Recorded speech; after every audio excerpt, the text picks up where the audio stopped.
Now that we've learned how to run reports to get information, we have a basis by which we can make decisions.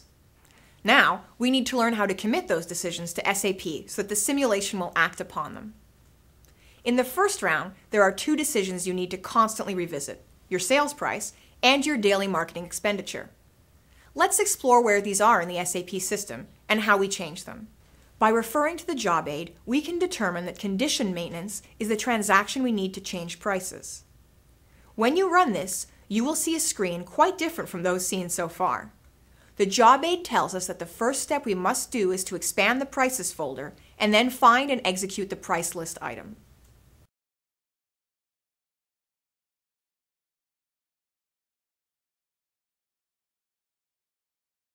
The screen we're presented is of a format very common to many SAP transactions. It's called the selection screen.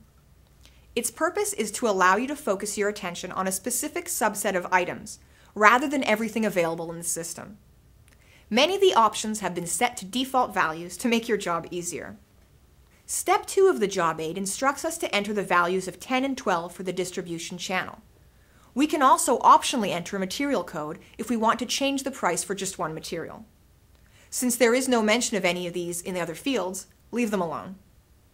Step 4 instructs us to then click on the execute icon. You are now presented with the list of materials and their associated prices in distribution channels 10 and 12.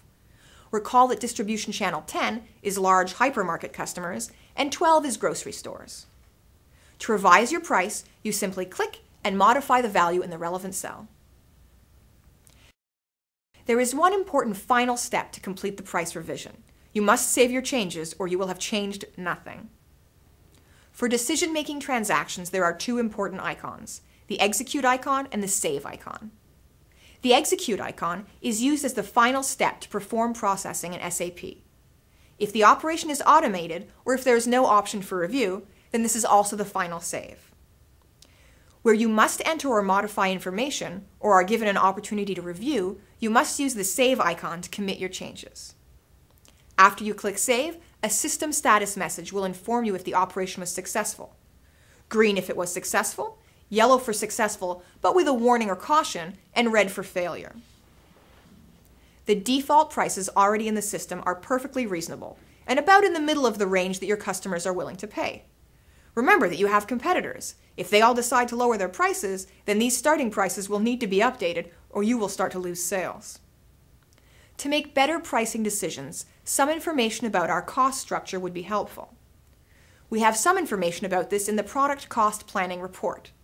Its technical name is ZCK11. There is a great deal of information in this report. We can see that our fixed costs are 0. In this introductory sim, we've made it easy because we're still learning. What's relevant to us at this point is the column called Variable in the Profitability Analysis table. From the notes at the bottom, we discovered that this column is the total cost of raw materials used to manufacture each box of muesli. We can also see our current prices. Note that there is no refresh button on this report. To update the information, you must go back to the menu and run the report again. The information is useful for setting a minimum pricing policy. Selling below cost would mean making a loss, and the cost provides a basis for using a cost plus margin pricing strategy.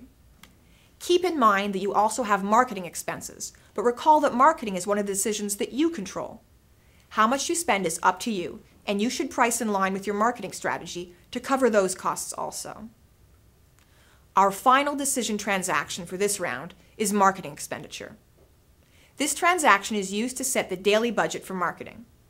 The simulation automates the actual expenditure based on what you currently have set. Enter the amount for each material in each region that you allocate as the daily marketing budget. Click on the Save icon to commit your decision to the system. To revise your plan, enter new values or overwrite the old ones.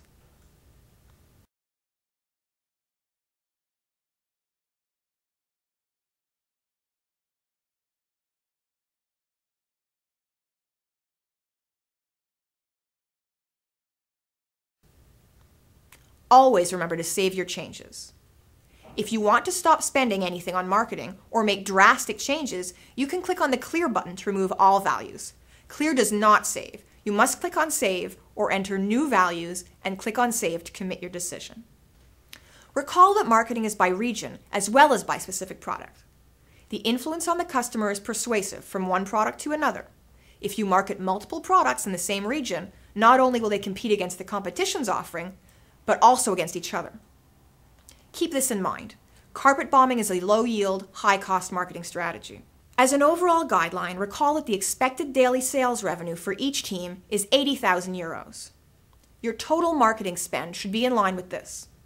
10% of sales would be a fairly aggressive marketing budget.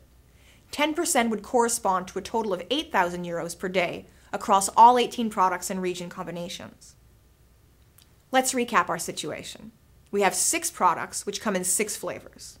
Your supplier prices are fixed and your initial pricing is set to give you a healthy gross margin.